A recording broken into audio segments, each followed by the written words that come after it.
Mobile फोनबाट युट्युबको लागि नयाँ भिडियोहरू चाहिँ कसरी रेकर्ड गर्ने स्क्रिन रेकर्ड भन्नाले हामी तपाईले एउटा युट्युबर हुनुहुन्छ या युट्युब एकाउन्ट च्यानल बनाइसक्नु भएको छ भने त्यसभन्दा पछिको स्टेप भनेको हामीले चाहिँ युट्युब च्यानल बनाइसक्यो भन्दा पछि युट्युबमा भिडियो चाहिँ रेकर्डिङ गरेर हाल्नुपर्ने हुन्छ। हामीसँग राम्रो क्यामेरा हुन नसक्छ। एउटा मोबाइल फोनबाटै तपाईले एउटा युट्युब च्यानल बनाएर एउटा मोबाइल फोनबाटै नै युट्युब भिडियोहरू बनाएर रेकर्डिङ गरेर एउटा युट्युब च्यानलमा हाल्न खोजिराख्नु भएको छ, तर त्यो कुरा कसरी गर्ने भन्ने कुरा तपाई कन्फ्युजमा हुनुहुन्छ भने तपाईको त्यो कन्फ्युजनलाई म आज दूर गर्न गइराखेको छु। सबभन्दा पहिले त यहाँहरु सबैलाई नमस्कार। यो माई इन्फर्मेसन गाइड च्यानलमा यहाँहरुलाई स्वागत छ। च्यानलमा नयाँ हुनुहुन्छ भने च्यानललाई सब्स्क्राइब गर्न नभुल्नु होला, साइडमा रहेको बेल आइकनलाई अन गर्न पनि नभुल्नु होला।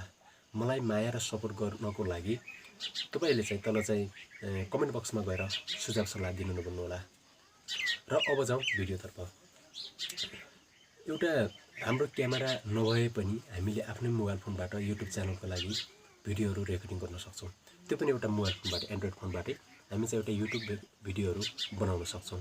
त्यसको लागि मोबाइलमा तपाईसँग कुनै पनि कन्टेन्ट या टपिक छ भने आफ्नो मोबाइलमा गएर तपाईहरुले त्यही मोबाइल भित्र केही कुराहरू खोजी गरेर तपाईहरुले त्यसैबाट भिडियोहरू चाहिँ बनाउन सक्नुहुन्छ, रेकर्डिङ गर्न सक्नुहुन्छ।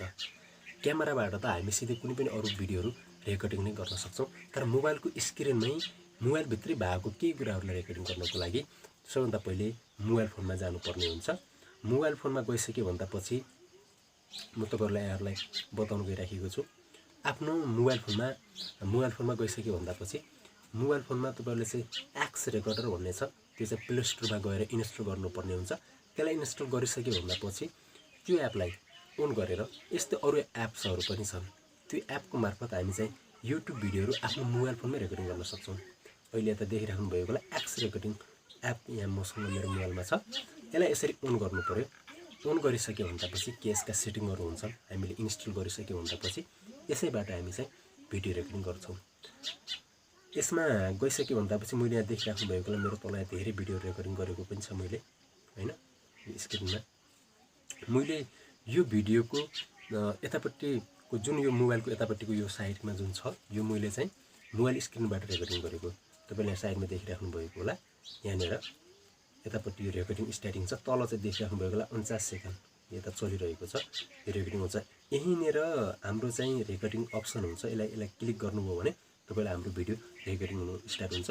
जुन कुरा चलाउनु भयो त्यो चाहिँ भिडियो रेकर्डिङ भएर हामी सेभ गर्छौं। त्यो सेभ पनि कसरी हुन्छ त्यो कुरा देखाउँछु म।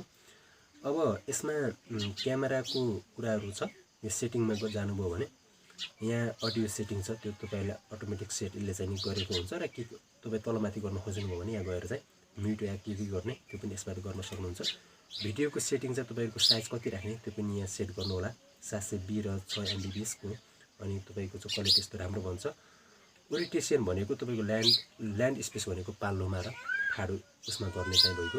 सेभ लोकेसन कुन ठाउँमा सेभ गर्ने त्यो त्यसमा चाहिँ भइहाल्छ। त्यसभन्दा पछि भिडियो सेगमेन्ट साइज चाहिँ कति जिबी सम्मको हो यो त्यहाँसम्म चाहिँ हुन्छ।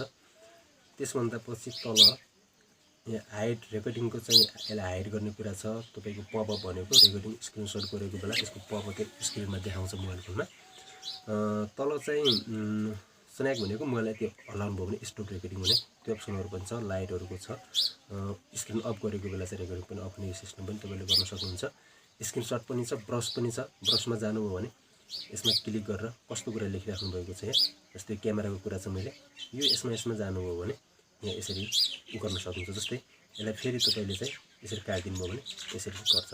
फेरि अरु कुरा कुनै देखाउनु पर्यो तपाईले चाहिँ, जस्तै यसमै लेखेर यो कुरा बारे तपाई यसको बारेमा बताइराख्नु भएको छ भने क्रिएट सर्टकट भनेको चाहिँ सर्टकट, यो चाहिँ एकदम सर्ट भिडियो यसबाट पनि गर्न सक्नुहुन्छ। यसरी यसलाई यसरी ब्याक गर्नु होला। त्यसभन्दा पछि ल्याङ्ग्वेजको कुरा छ, भाषा चाहिँ चुज गर्ने कुरा नै भएको। अरु सेटिङ चाहिँ तलमाथि केही पनि गर्नु होला, गर्न आवश्यक पनि छैन।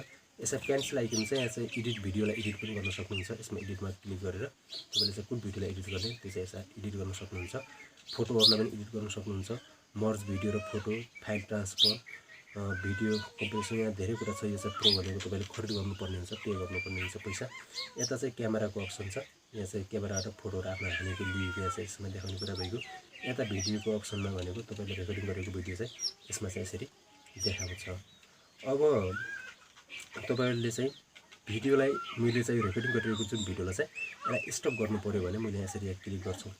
सुन्दैछ भिडियो चाहिँ सेभ भइसकेको छ। अब भिडियो मन परेमा भिडियोलाई लाइक गर्नु नभुल्नु होला, साइडमा रहेको बेल आइकन अन गर्नु नभुल्नु होला, च्यानलमा नयाँ हुनुहुन्छ भने च्यानललाई सब्स्क्राइब गर्नु नभुल्नु होला। थ्यांक यू, धन्यवाद।